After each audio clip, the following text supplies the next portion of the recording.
мен клиникалық өлім дейді ғой, сол жерде болдым. Мен сезетім, реанимацияда жансақтау бөлімінде маған келген адамдарды сезетім, айтады ғой, адам комаға кетсе мүмкін түк естімейтін шығар деп. Бірақ мен комада болғанда анамның келген бір дауысын естідім, күйеуімнің келген дауысын естідім, әкемнің келген дауысын естідім, дәрігердің айтып жатқан бір дауыстарын естідім. Және де клиникалық өлімде болған кезде біреуге өтірік болар, бірақ маған шын. Почта болды ғой, почта сияқты бір көп адам бар жер болды. Барлығы бір айғайлап асығып жатыр. Сол жерде мен де болдым да. И бір таныс, өзіме бір жақын кісінің дауысы шықты. Қатты айғайлаған. Айғаным кет, ары қарай кет деген. Сосын ол кісі таныс, жақын, бір мені танып тұр. Бір жылы маған жақын болып тұр. Бірақ барғым келіп тұр да сол кісіге. Бірақ маған жоқ, ерте деп мені қайтарып жіберді сол кісі. Енді көзімді ашқан кезде, ақырын трахеостоманы алып сөйлеген кезде енді жақындарымнан сұраймын ғой, маған сондай кісі келді. Ол кім дегенде жақын әжем келген екен. Көзі тірі кезінде ма? Ол кісі қайтқан. Аруағы келді. Аруағы, иә, маған сонда келген екен. Клиникалық өлімде болған кезде мен енді бір аяқпен ана жақта болдым, бір аяқпен реанимация бөлімінде болып тұрмын ғой, енді жаныммен арпалысып жатырмын. Сол сәтте сол әжем келген екен маған. Жаңа клиникалық өлім деп айттыңыз ғой, көп адамдар неше түрлі бір көріністерді айтып жатады, мынандай болады, өліп тірілген адамдар. Біреу айтады, жаңағыдай таулар болды, сондай бір кеңістікте ұшып келе жатма, сізде жаңағыдай почта, иә, сондай. Почта, мен шыны керек, өте қорқынышты болды. Бір әдемі тау, ондай дүние көрген жоқпын. Барлығымыз бір асығып тұрдық та, кезекте тұрдық барлығымыз. Кім бірінші болып барады екен, сол сияқты мен де сол бір кезекте тұрдым, бірақ мені артқа қарай айғайлап итеріп жіберді да сол кісі. Сол есімде қалды сол сәт. Тағы да қандай не сезім болады сондай комада жатқанда адам, клиникалық өлім болғанда? Ми толық өліп қалмайды ғой сонда, иә? Сана, ой өліп қалмайды, иә? Мен барлығын сезіп жаттым, сөйлегім келіп жатты бір сәтте.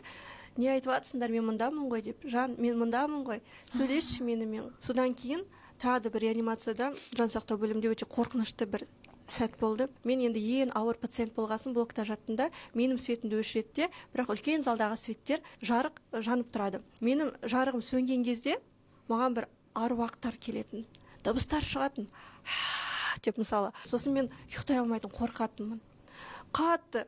Сосын дәрігер свет сөндірген кезде мен қолым барлығы байлаулы ғой, мен тек қана былай қатты ыңырситынмын. Олар содан түсінетін мен тыныш емес екенімді. Содан кейін маған не әкелді? Алфавит. Алфавитпен мүмкін түсіндірсінші, не болып жатыр бұл қызбен деп, дәрігер солай алфавит алдыртты. Сөйлей алмайсыз сонда? Сөйлей алмаймын, менде мына жерде трахеостома тұр, дауысын шығара алмаймын. Бірақ свет өшкен кезде, сол аруақтарды көрген кезде мен қатты ыңырси бастаймын. Былай қозғала алмаймын, бірақ қатты былай қозғала бастаймын. Сосын маған алфавитті әкеліп, әріптермен көрсеттім. Осы жерде О, С, Ж деп осылай көрсеттім. Біреу бар. Олар сонда түсінді не айтып жатқанымды. Себебі ондай дүние менің алдымда да сондай қайталанған екен. Яғни реанимация бөлімі, жансақтау бөлімінде көп адам қайтады ғой. Көп адам жан тапсырады. Және де сол адамдардың аруағы сол жерде қалып қояды екен, тынышталынбай. Содан кейін маған дәрігер күйеуіме айтыпты, Айғанымның қасына бір имам әкелсінші деп. Ясин сүресін бір сүрені оқытсын осы жерге. Себебі солай жасайды екен. Менің алдымда да сондай пациенттер болып, сондайды көріп айтқан екен. Бірақ олар өз ауыздарымен айтқан. Ал мен айта алмаймын. Бірақ мен оларды көрдім. Жарық өсет, олар менің қасымда. Қап-қара болып шыға ма, жоқ әлде көзге көрінбейді, қана дыбыс па? Жүгіріп жүреді. Мысалы, мен бір қарасам, дәл алдымда тұрады. Қатты шошимын оларды көріп. Bir қарасам, қасымда жатады. Бір 8 адам жүретін қасымда. Себебі трахеостоманы алғаннан кейін бір сәтте күйеуім қасыма келді, бір 10 минут күйеуім қасымда болады. Сол кезде оянып кеткен кезде, жан, қарашы, 8 адам тұр. Жан, күйеуім қарайды, Арман есімі. Жан, ешкім жоқ, тыныштал, ақырын деп.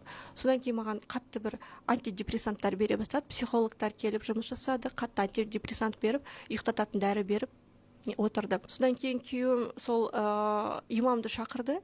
Имам келіп Ясин сүресін көп оқыды. Сонда олар тынышталды. Аруақ Құран бағыштағанын қалайды екен. Қайтқан адам. Содан кейін олар маған келген жоқ.